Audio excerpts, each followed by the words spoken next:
Hello everyone, welcome to the raid guide of Labyrinth of the Ancient Crystal Tower. This raid is designed to be taken on 24 players with item level at least 50. It's the first 24 men available to player after the patch 2.1. In this raid we will fight against 3 groups of trashiest mob before we reach the first boss. As you can see on the floor, there are green platforms inside of the room. You will stay on this green platform for all the fight, cause the rest of the room will be covered of purple water. Standing in the water, it means you will take several damage per second. Tanks will start pull smaller mobs, and then Valleyfall, which will be positioned to the side, cause it has massive tail swipe and the frontal cone.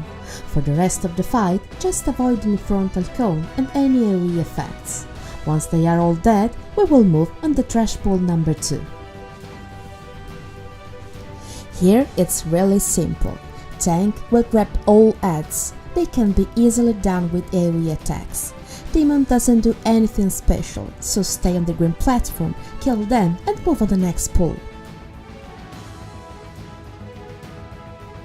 This trash group has very few platforms to stand on. Tank will grab smaller adds first, and then the Dira. Like before, stand on the platform to avoid the purple water damage and avoid any AoE attacks. As Tank, you will point Dira away from the raid to avoid a frontal attack. After this trash pool, we will fight against the first boss, the Burn Dragon. Burn Dragon room is very similar to the trashiest room we saw before. You can see again the green platform where you have to stand to avoid purple water damage. The dragon can be pulled in any part of the room, so the main tank will grab the dragon and it will take him far at the edge of the room. The rest of the raid will position around the Burn Dragon. The Burn Dragon will do an instant cast AoE on a player, so the healers have to be ready to heal this damage and cleanse any debuff they can see. The Burn Dragon will die 3 times, and this is the main mechanic of this boss. At some point, the Burn Dragon will summon 2 sets of 3 skeletons random around the room. The other tanks should grab them and take them far away as possible from the dragon. They have to die before the dragon. When the dragon died the first time, previous skeleton will be resurrected and they will start run to the boss. You have to kill them fast before they reach the boss. They have to stay away from each other or they will lose the EV debuff, and they can reach more fast the boss. If a skeleton reach the boss, it will deal a massive explosion AoE with a huge damage. You might handle max 2 of this, but at the end if more skeletons reach the boss, the damage to handle will be too much. Rest of the phase is like the first one. In that first phase, the Burn Dragon will resurrect again and he will start to cast the frontal cone. In this phase will spawn a group of adds rotting eyes. Other tanks have to pick them up and move away from the raid. There's no point to hit them because they will despawn when the Burn Dragon die. So just focus the dragon and kill it. Now get the loot and right click on the shortcut to reach the trashes before the second boss. For these trashes, all alliance has to work together. Firstly, you will notice there are 3 platforms with 3 atomous bosses on them and 3 different colors. Each alliance party should take a platform and prepare to the fight. Alliance A will take the left path, Alliance B the center and Alliance C the far right. When everyone is in position, the fight can start. Atomos is quite a simple fight, and there is one very important mechanic. During the fight, it's absolutely necessary to have minimum 4 players standing the near side platform at all the times. This will be your 2 healers and 2 of your ranged DPS. Doing so, it will unlock corresponding colored platform. If someone moves out from the platform, your group and the other alliance will not be able to damage Atomos, so remember, stay on the platform until it will stop glowing. Atomos will not attack the tank, he will just sit there spawning adds, which the tank should pick up and hold for the rest of the group. When all Atomos will be dead, you will move to the next encounter, which is Thanatos. Thanatos is a large circular shaped arena, with 3 side platforms, each housing a magic pot. This magic pot gives you a special buff, Astral Realignment, that will allow your party to damage Thanatos. If any of them die, that group will be unable to damage the boss. So, if you are an healer, hold the magic box when necessary. Don't forget you can cast a Stone Skin, Cure and Regen spell on the pots to keep their health up. Only one group can damage the boss, so the other two groups will be dealing with the many heads that spawn. You will need to kill Sandman as soon as possible and then the Nemesis.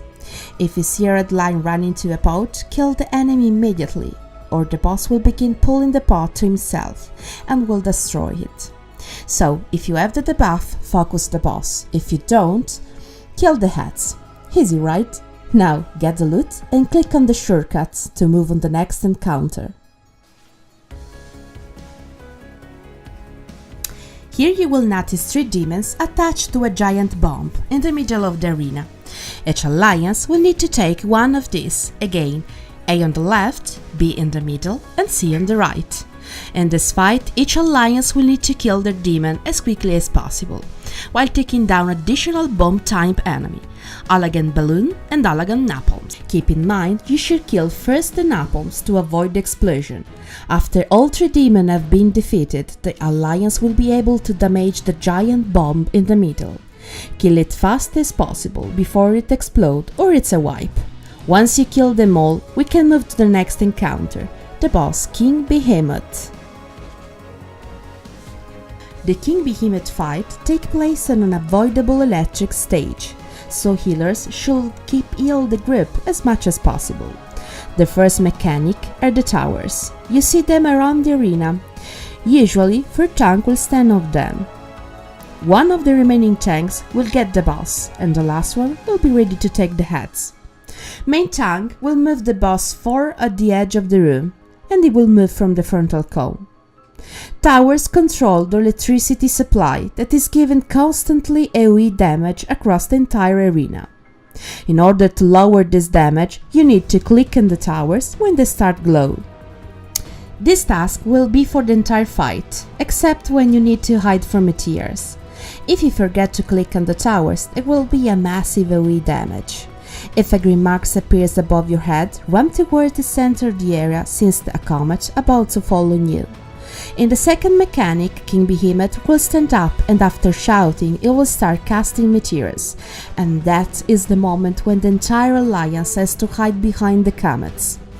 If anyone is not able to hide behind the comets, will instantly die. The third mechanic is kill as soon as possible the heads, cause they will try to destroy the towers. Rest of the fight repeats all the phase until the boss is defeated.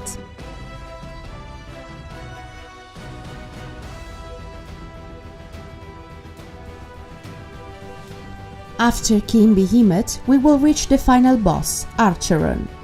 Each alliance will get different position, again A on the left, B in the middle and C on the right side of the arena. Remember your platform, cause you will need to stand on when the boss will start cast Ancient Flare. The main mechanic in this fight is that Archer will cast Ancient Flare at certain parts of the fight. To avoid this, the alliance need to initiate a barrier and move outside the arena. The barrier is created by defeating the 3 Iron Hands that spawn by the edge of the arena. Iron Claws summoned from the boss has to die fast, cause they will put a party member in a dead grip, preventing them from attacking and gradually draining their health. Once the barrier is up, the alliance must run into their platform outside the main circle of the arena. While on the platform, an Iron Giant will spawn along with another Iron Hand. Defeat the heads and be ready to run back into the main fight.